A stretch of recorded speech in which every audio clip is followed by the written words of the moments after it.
clave en la cual me quiero enfocar es también la participación de la sociedad civil y el uso, sobre todo, de los medios sociales. Porque hace unos años, una década, algo así, no veíamos casi movimientos ciudadanos que se levantaran en contra de la corrupción. Hemos visto muchas veces gente salir a la calle para reclamar abusos de derechos humanos, hemos visto gente quejándose por sistemas de educación en diferentes países, pero gente reclamando un alto a la corrupción no era muy común. Es un fenómeno más reciente, que es una participación activa de la sociedad civil reclamando un alto a la corrupción.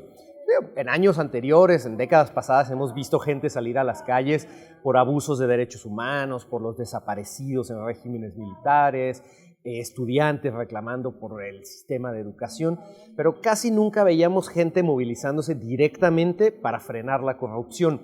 Y ahora eso ha cambiado. Tenemos varios ejemplos, pero yo resaltaría 3 que destacan. Brasil, donde millones han salido a las calles, sobre todo hace unos años, cuando Brasil parecía la economía del futuro, todo iba en crecimiento, pero la gente no sentía una mejora en su calidad de vida. Y solamente los más ricos seguían acrecentando sus fortunas, el Estado derrochaba fondos, pero la gente en su vida diaria no veía una mejora y los brasileños rápidamente se dieron cuenta que esa economía que iba avanzando también no les estaba llegando porque el dinero se estaba desviando.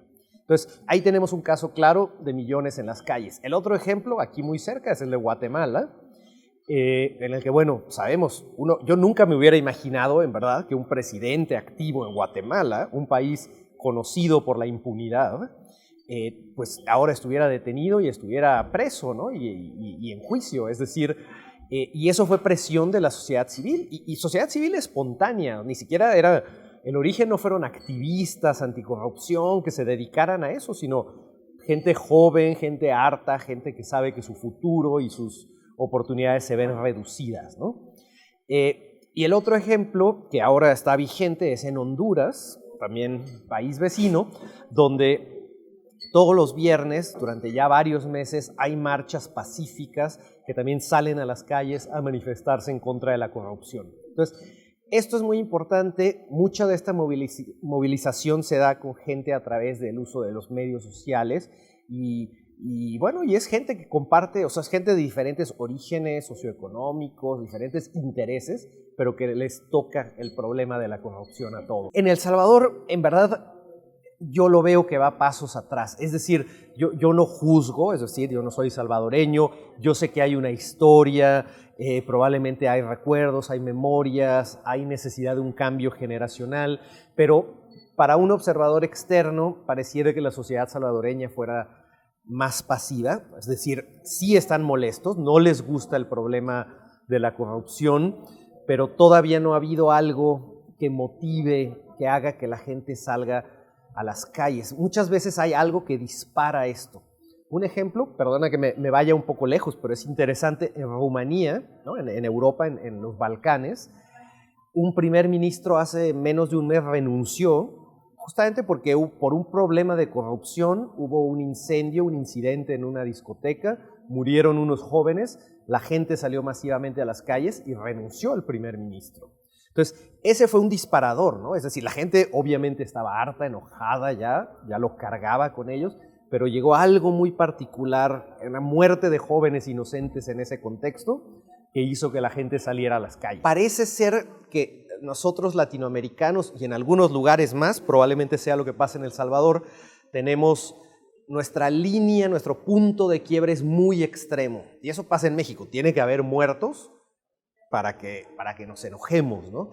Pero mientras siga habiendo abusos que no los sentimos como propios, que no nos tocan, parece ser que tenemos una elasticidad de tolerancia más grande. Yo creo que todavía la gente, hablando de corrupción, yo creo que en términos de seguridad la gente debería de ser más enérgica porque, bueno, los asesinatos, pero también acuérdate, y esto no lo digo yo, es un análisis, ¿no? O sea, muchos de estos asesinatos suceden en barrios más marginales, están un poco alejados, eso también vemos en América Latina.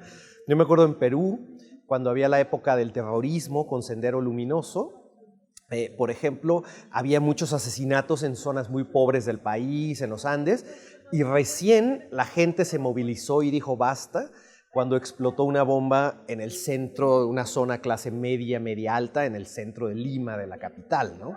Entonces, tiene que haber momentos muy emblemáticos para que se dé esto. Vamos, no es algo que a mí me guste, pero así funcionan nuestras sociedades desiguales. Es que hay una generación joven, ¿no? Gente, bueno, incluso jóvenes como tú, otros con los que estuvimos hablando en nuestras diversas visitas, que traen un nuevo aire, tienen una nueva voluntad. Yo creo que es parte de ese cambio generacional del que hablábamos, ¿no? Ya no es gente que le tocó vivir los temas históricos del reciente pasado, es gente que está más abierta viendo lo que pasa en otras partes del mundo y que empieza ya a cuestionarse, bueno, ¿qué puedo yo hacer por mi país? Entonces yo creo que el escenario es positivo. También en El Salvador, a pesar de los problemas y hay muchos casos de corrupción, etcétera, pero hay una cierta institucionalidad, es decir, las instituciones no son tan frágiles como en Guatemala o en Honduras, creo yo. Yo creo que hay un poco más de institucionalidad, algunas cosas que funcionan. Entonces, esos son dos puntos de esperanza, ¿no? Que se fortalezca lo que ya hay y que haya este cambio generacional.